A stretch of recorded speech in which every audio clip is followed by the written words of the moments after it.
Bienvenidos a Túnel del Tiempo, un espacio de nuestra biblioteca. Soy Cristina Rivera. A menudo pensamos que el destino del mundo se decide en grandes capitales, pero a veces la supervivencia de la civilización moderna depende de un pequeño cuello de botella de agua azul profunda. Hoy abrimos el tomo de la geopolítica para explorar el estrecho de Hormuz, un lugar donde la historia milenaria de Irán se encuentra frente a la cruda realidad del siglo XXI. Comencemos. Para entender Hormuz debemos mirar atrás. Este estrecho conecta el Golfo Pérsico con el Océano Índico, una puerta natural entre Asia, Arabia y el mundo. Por ahí transitaba seda, especias y metales preciosos. Hace más de 4.000 años, en la Edad de Bronce, floreció una red comercial que conectaba tres grandes civilizaciones: Mesopotamia, el Valle del Indo y la región de Magan. En este engranaje, la civilización de Dilmun, que es el actual Bahrein, funcionaba como el corazón logístico. Dilmun no tenía grandes recursos salvo dátiles y perlas, pero era un puerto de transbordo neutral. Los mercaderes dilmunitas, llamados Alik Dilmun, compraban y almacenaban y redistribuían todo, cobrando valiosas tasas. Entonces, si Dilmun era el almacén del estrecho de Hormuz, era la puerta de entrada obligatoria por dos razones. Primero, era un paso geográfico forzoso para el oro y las piedras preciosas del Indo, y segundo, porque albergaba el cobre de Magan, vital para las armas de bronce. Sin la seguridad de Hormuz, la economía antigua simplemente colapsaba. Más adelante, los grandes imperios persas dominaron la región. El imperio aquemínida, fundado por Ciro el Grande en el siglo VI a.C., y luego el imperio sasánida, entendieron que controlar Hormuz permitía defender sus costas y vigilar invasiones. Con la llegada del Islam en el siglo VII, Persia cambió políticamente, pero mantuvo intacta su identidad cultural. Por eso, los iraníes de hoy no se ven como un estado cualquiera, sino como herederos de una civilización milenaria. Damos un salto en el tiempo, pues entre los siglos X y XVII existió el reino independiente de Hormuz, tan rico que Marco Polo describió sus mercados como los más opulentos de la tierra. Pero en 1915 el equilibrio cambió. El estratega portugués Alfonso de Albuquerque capturó Hormuz y construyó el fuerte de Nuestra Señora de la Concepción. No lo hizo para defender la isla, sino para cobrar el cartaz, que era un salvoconducto obligatorio para los barcos. Fue el primer gran monopolio naval europeo. Este dominio fue desafiado en 1622 cuando el Shah Abbas I, aliado de la Compañía Británica de las Indias Orientales, expulsó a los portugueses.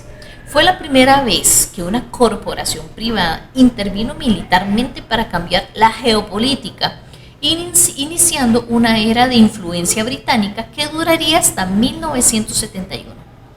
El siglo XX dejó cicatrices profundas en Irán. Primero, lo que llamaremos el trauma de 1953, pues el primer ministro Mohammad Mossadegh, quien nacionalizó el petróleo, fue derrocado por un golpe de Estado orquestado por la CIA y el MI6, sembrando la desconfianza eterna hacia Occidente. Luego llegó el año en que lo cambió todo. En 1979, el Shah Mohammad Reza impulsó una rápida modernización pro-occidental, pero la desigualdad y la represión encendieron las protestas. En enero de 1979, el Shah huyó y Ayatollah Khomeini regresó del exilio. El 11 de febrero cayó la monarquía y nació la República Islámica de Irán, transformando el Medio Oriente bajo un nuevo sistema teocrático.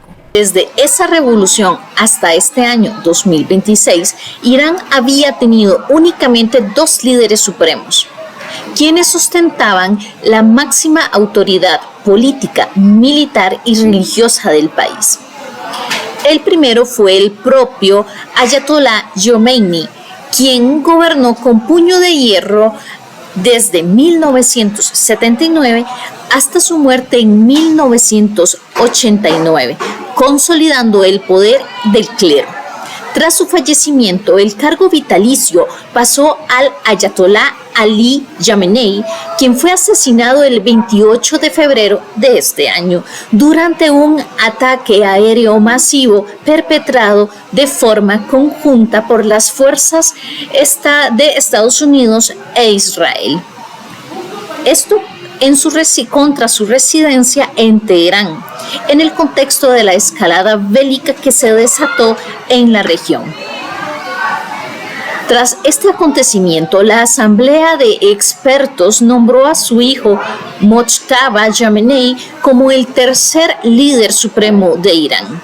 A diferencia de los presidentes iraníes que cambian cada 4 años, el líder supremo tiene la última palabra en las Fuerzas Armadas y en la política exterior. Bajo el mandato de Khamenei como el nuevo ayatolá, Hormuz se ha convertido en la principal carta de defensa geopolítica frente a las sanciones internacionales. Con la modernidad, el petróleo transformó el planeta. Las mayores reservas del mundo están en el Golfo Pérsico y Hormuz se convirtió en una arteria económica mundial. Hoy, este estrecho es el punto más crítico de la economía global. Por allí transita más del 21% del petróleo mundial y 30% del gas licuado. Si el estrecho se cerrara, los precios se dispararían en una crisis global instantánea.